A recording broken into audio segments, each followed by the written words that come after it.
Assalamualaikum warahmatullahi wabarakatuh. Kami kelompok 4 yang beranggotakan saya Syarifah Farida, Saya Indah Razari Taqwa, saya Suci Handayani, saya Devita Nuraksa. Di sini kami akan menampilkan video buatan kami, yaitu video tentang asam amino. Selamat menyaksikan. Asam amino adalah senyawa organik yang memiliki gugus fungsi karboksil dan amina, serta rantai samping yang spesifik untuk setiap jenis asam amino. Asam amino juga dapat diartikan sebagai protein yang sudah dipecah melalui proses metabolisme menjadi molekul-molekul kecil. Unit pembangun protein makhluk hidup berjumlah 20 jenis asam amino melalui ikatan peptida. Asam amino pertama kali ditemukan adalah asparagin dan yang terakhir ditemukan adalah treonin. Adapun asam amino lain seperti glisin, leusin, alanin, serin, triptofan, dan lainnya. Berikut ciri-ciri dari asam amino yaitu 1. Semua asam amino mempunyai gugus karboksil dan gugus amino serta R yang merupakan gugus alkil. Yang kedua, semua asam amino kecuali glisin memiliki atom C asimetris. Oleh karenanya, semua asam amino kecuali glisin mempunyai pusat kiral. Yang ketiga, semua asam amino pembentuk protein mempunyai konfigurasi absolut atau L. Yang keempat, asam amino dapat membentuk ion dipolar atau Zwitter ion. Dan yang terakhir, semua asam amino dapat bersifat asam, dapat bersifat basa, ataupun bersifat amphoter. Klasifikasi asam amino. Berdasarkan kepolaran gugus alkilnya atau min R-nya, asam amino dapat digolongkan menjadi 5 golongan, yaitu yang pertama, asam amino nonpolar, alipatik. Yang kedua, asam amino aromatik.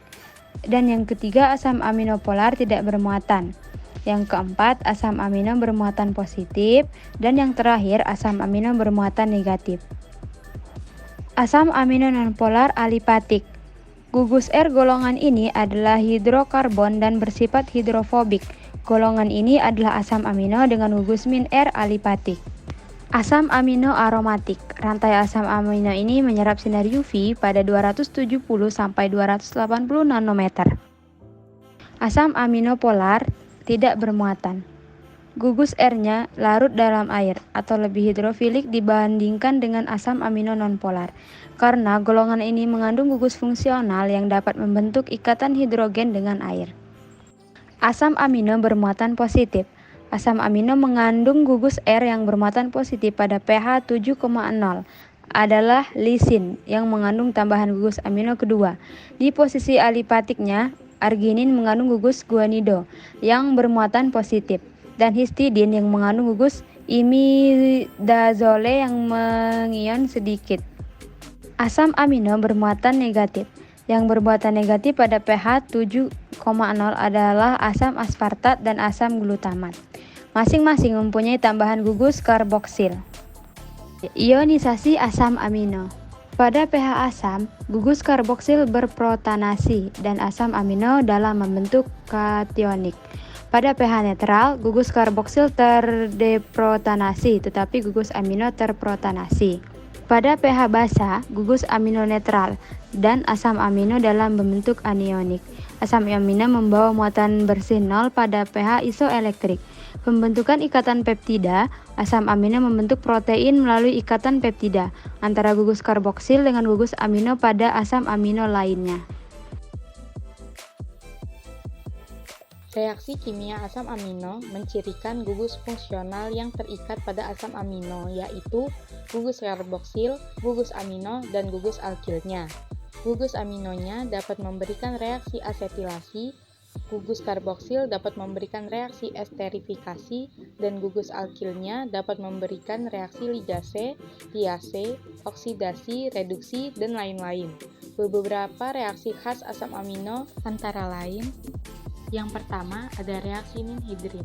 Reaksi ini digunakan untuk mendeteksi asam amino secara kualitatif maupun kuantitatif dalam jumlah yang kecil.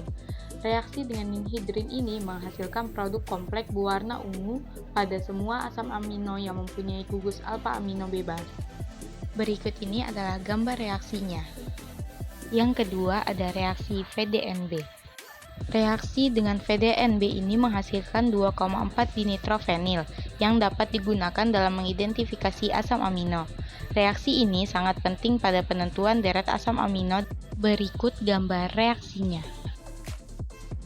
Yang ketiga ada reaksi pembentukan peptida. Kemudian yang keempat ada reaksi dansil klorida. Reaksi dansil klorida adalah reaksi antara gugus amino pada asam amino dengan dansil klorida. Karena gugus dansil mempunyai sifat fluorensi yang tinggi, maka derivat dansil asam amino dapat ditentukan dengan cara fluorometri. Yang kelima ada reaksi Edman. Reaksi Edman merupakan reaksi antara asam amino dengan fenilisotiosianat yang menghasilkan derivat asam amino fenilitiokarbamil. Hasil reaksi yang terjadi dapat dipisahkan dan diidentifikasi dengan cara kromatografi. Reaksi Edman ini juga dipakai untuk penentuan asam amino N ujung suatu reaksi rantai polipeptida. Yang keenam yaitu reaksi Basasif. Reaksi Basasif adalah reaksi reversibel antar gugus alpha amino dengan gugus aldehida.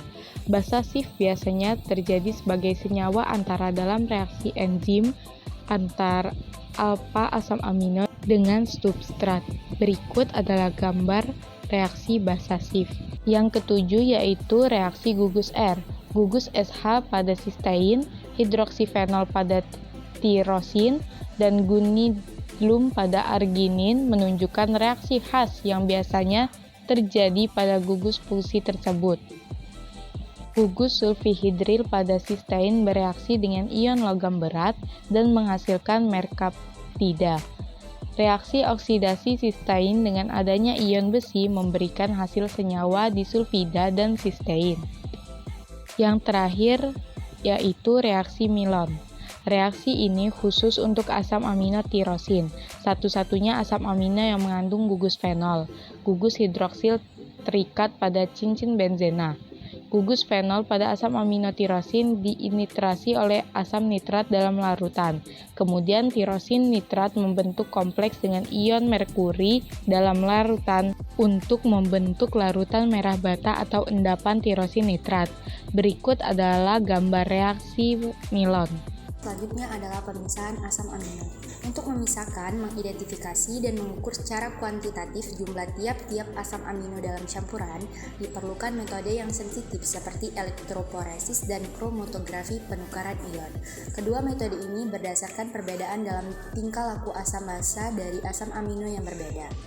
Yang pertama itu elektroporesis kertas. Metode yang paling sederhana untuk memisahkan asam amino adalah elektroporesis kertas. Setetes larutan dari campuran asam amino ditempatkan pada selembar kertas filter yang sudah dibasahi oleh buffer pada pH tertentu.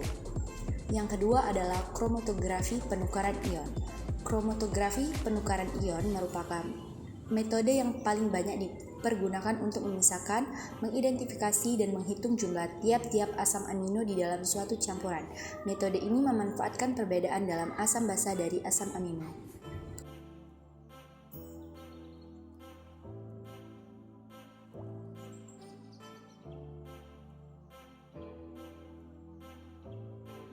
Sekian video dari kami akhiri. Wassalamualaikum warahmatullahi wabarakatuh.